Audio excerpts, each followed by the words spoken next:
Hello, STEM families. I hope you all have had a great summer.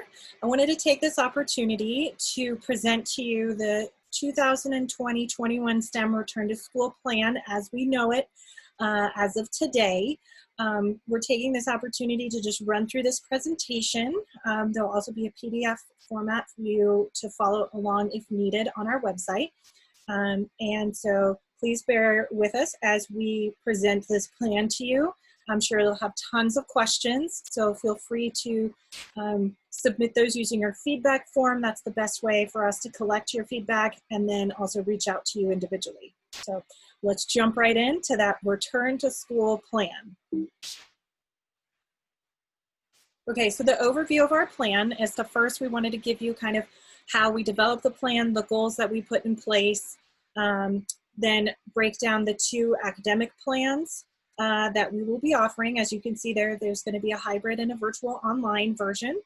And then the schedules of how that will look like for elementary and secondary.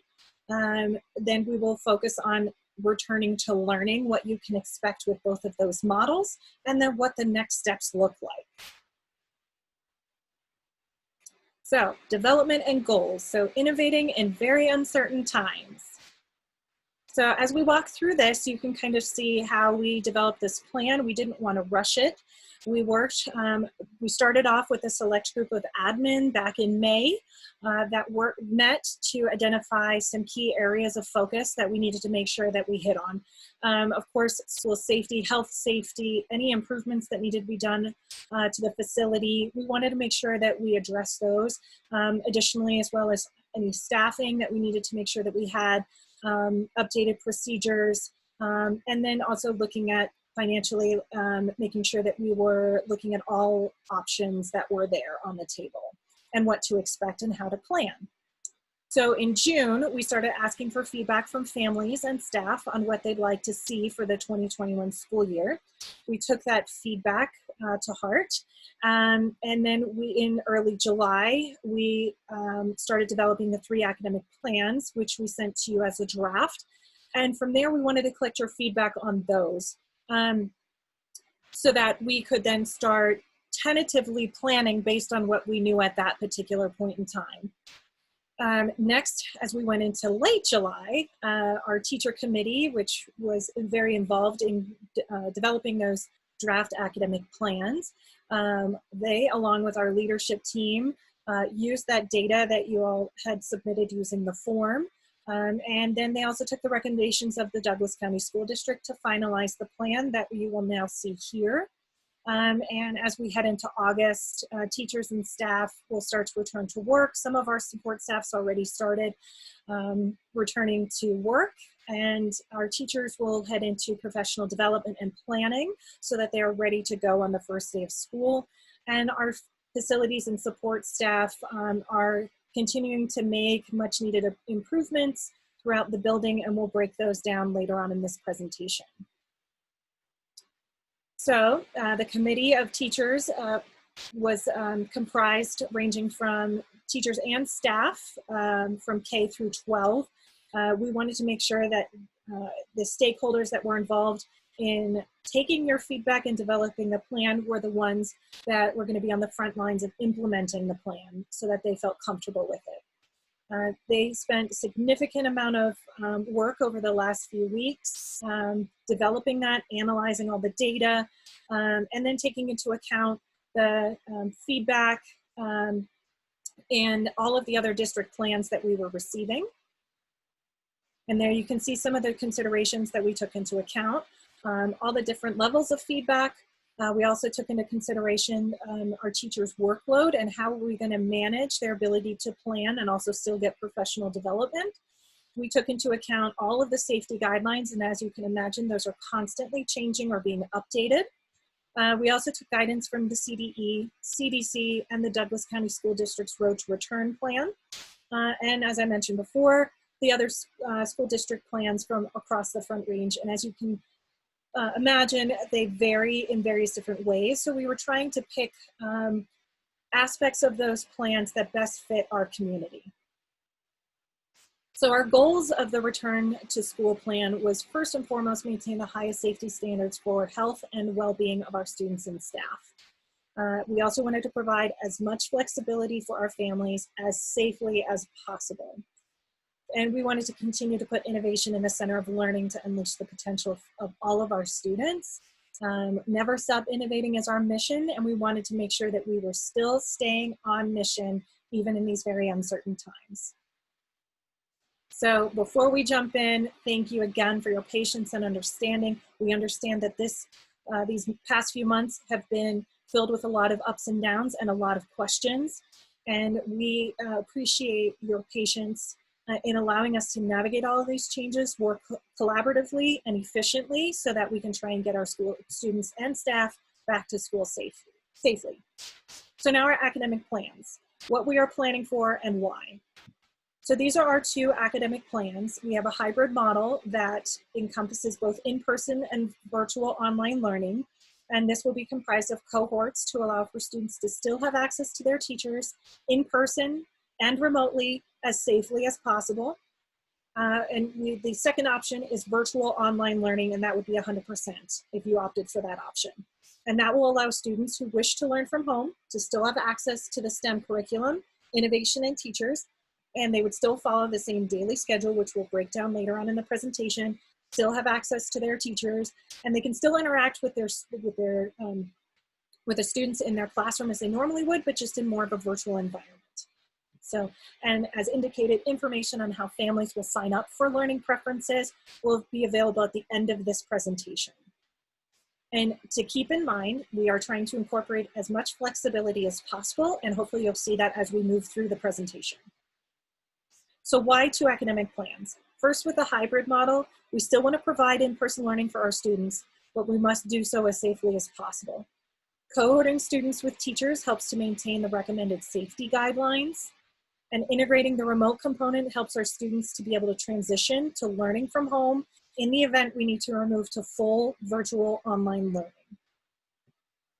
The virtual online learning, this still allows our students who may be immunocompromised or their family members to still have access to their teachers and the STEM curriculum to the best of their abilities. And so our teachers are looking forward to really incorporating technology and how they can create that environment for the students who may not be able to attend in person so that they can still have the same experience. So a little bit more about the hybrid, and this, we're gonna focus a little bit more on the in-person learning portion. The cohorts will be smaller groups of students, and they will be formed so that families are in the same cohort, and details on this will be shared, details on each individual cohort will be shared with families the week before orientation, and we'll break down how the cohorts will be put together a little bit later. Teachers will instruct in-person students using the same lessons that are written and recorded and placed in Canvas or in Google Classroom, which is used by our kindergarten and first grade. Students may only attend in person during their assigned cohort days, and we'll break that down a little bit more later on. This is to maintain safety.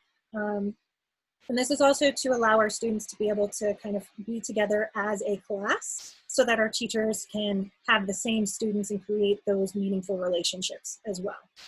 If a student is absent, whether virtually or in person, they can complete the material that is posted in Canvas or in the Google Classroom and follow the attendance protocol, which you can find in the Student Parent Handbook. And as always, we highly recommend that families work directly with teachers when it comes to their students' individual needs so that the teacher is in the know of what is happening. And our LSS, our Learning Support Services, will meet with students during their in-person learning time. So a little bit more about the virtual online learning. Students who are in, this will apply to students who are in both academic plans when they're in their virtual online learning portion, okay? So 100% virtual online learning students, and then the hybrid students when they are in virtual online learning. So in this instance, students will attend their classes at their normally scheduled time using Zoom, unless otherwise arranged by the teacher. And this will assist with consistency for teachers and students. Teachers will post the lessons and any accompanying videos to Canvas, Google Classroom for students to access. Lessons will be designed with rigor as if students were in school. Our LSS team will meet with students who need additional supports. And we will have limited number of Chromebooks available for families to check out if needed. So if you need that, there's a sign-up form that you can complete. If you are interested in purchasing your own laptops, there's the laptop requirements as well. And those can be found on our website on the parent page under Get Informed. So just a little bit more about, more details will be shared as far as what the actual lessons will look like and what teachers are putting together as we get closer to the start of school, because teachers are still going to be developing that. But how our teachers have developed the framework to work within is that while in-person students are receiving instruction, a camera will be inside the classroom that will allow students to follow along with the in-person instruction if needed. Teachers will be managing that, so students will be placed in a waiting room, and the teachers will let them into the Zoom session when it is time. But again, more details will be shared about that as we move forward. So the idea is to provide as much of a classroom feel in that virtual environment as we possibly can. So how will cohorts be created? All students, regardless of whether you're hybrid or 100% online, will be placed in a cohort in their class, okay? So this is done so that students know which day they will either be doing in-person learning or virtual online learning, and that you'll see more as we go into the daily or the weekly schedule. That'll make a little bit more sense. And this will also allow for flexibility for families to move between both academic plans if their needs change.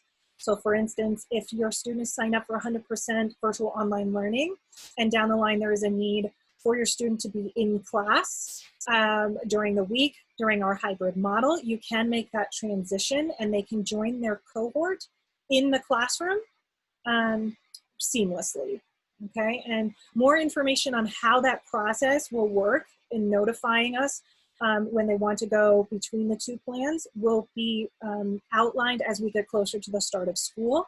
We want to see first how those cohorts shake out, okay?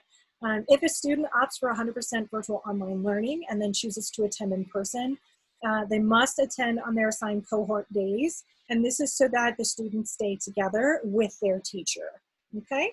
Keys for success. We want to make sure that families know to keep an open line of communication with their students' teacher on if their attendance in class will change. So this is going to be very important if you decide to opt for either one of those. Let's say if hybrid is starting to not work out and it's better that your student goes 100% virtual, but that is communicated with your teacher, and then the process that will be outlined in the coming weeks will be followed, and so that way teachers know. We will notify families of their students' cohort the week prior to orientation, and so you'll find out more about that as we go through this presentation. So now we're going to jump into the schedules for both elementary and secondary. So here we first have the hybrid model for in-person and virtual learning if you opt for that academic plan for elementary. So as you can see, on a Monday, if you are in cohort A, you will be in-person learning. If you are in cohort B, you will do virtual online learning. On Tuesday will be the same as Monday's schedule. And then on Wednesday, it will flip-flop. That way cohort B gets in-person learning and cohort A will transition to virtual online learning. And then Friday will be our opportunity to just do full virtual online learning. This also allows for our school to be cleaned, to do a deep clean at the end of each week. And it also allows on that Friday for our teachers to have some additional planning time as they prep for the following week to do some one-on-one assessments or meet with students if needed. This gives students opportunities to work on projects and complete any assignments that maybe were not completed during the week. So one of the reasons why we chose to do cohort A in person on Monday and Tuesday, and then cohort B in person on Wednesday and Thursday, is so that the environment within the school stays as best as we can with the same amount of people. Now, we will be doing cleaning every single day, but a deep clean of the building will happen every Friday. And we'll share a little bit more about the increased procedures further down in this presentation. So the elementary schedule for virtual online learning. So they will be, obviously you see there, 100% virtual online learning. The school day when students arrive is usually around 7:30, and then 2:30 is usually when the majority of students get out in elementary. So what we recommend is that you view the elementary bell schedule so that your student is prepared to follow that if they are in the virtual online learning plan. This is the secondary hybrid model. And as you can see here, we're on Monday and Tuesday will be cohort A, and we'll be doing in-person learning, and cohort B will be doing virtual online learning.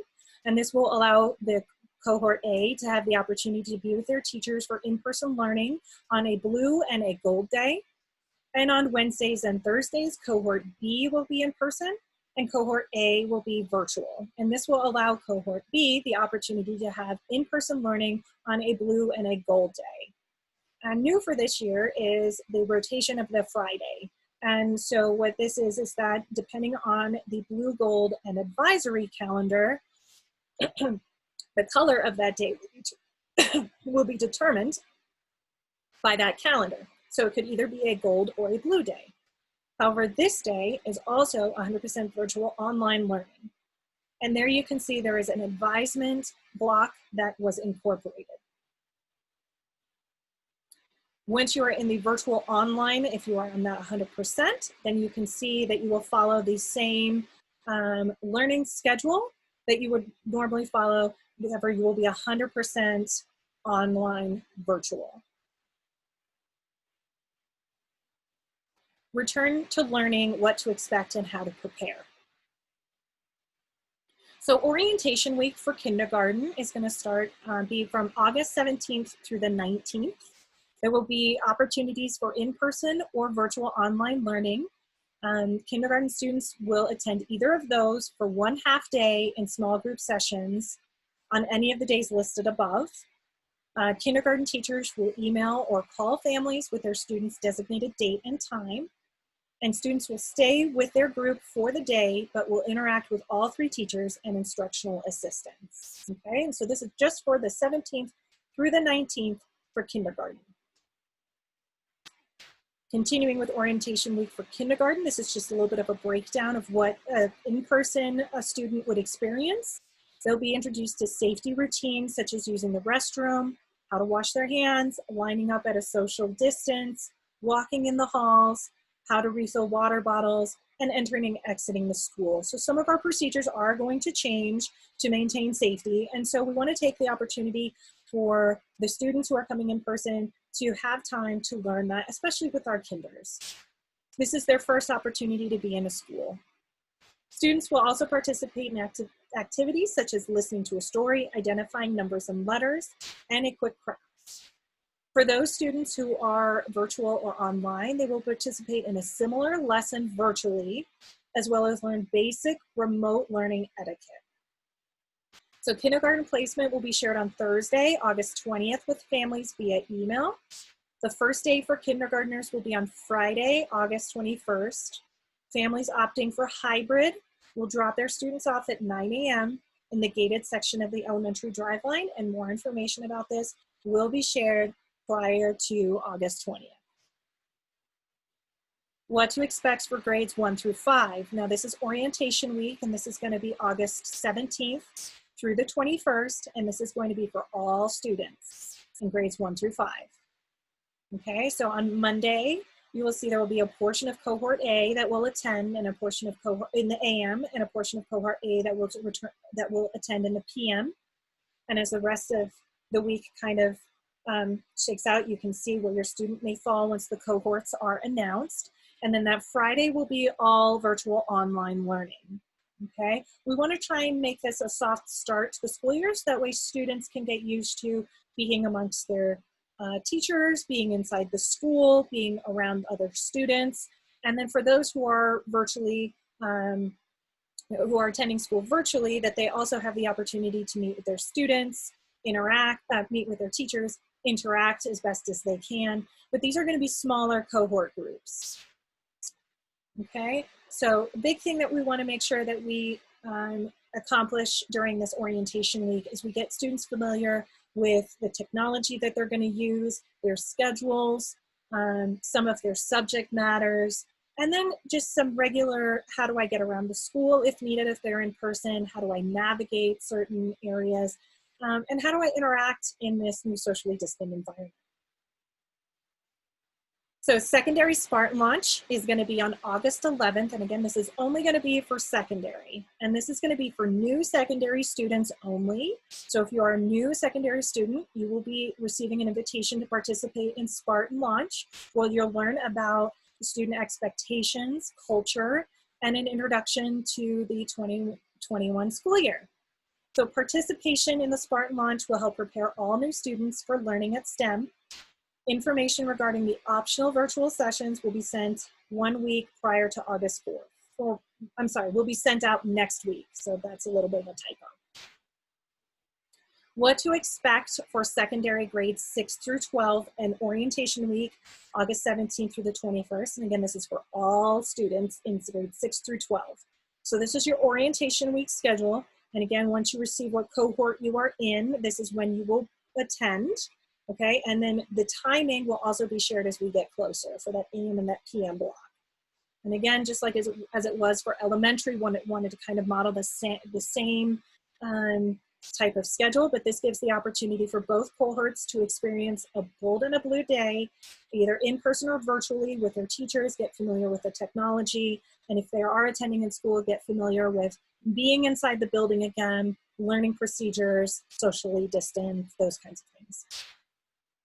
So what to expect for all grades.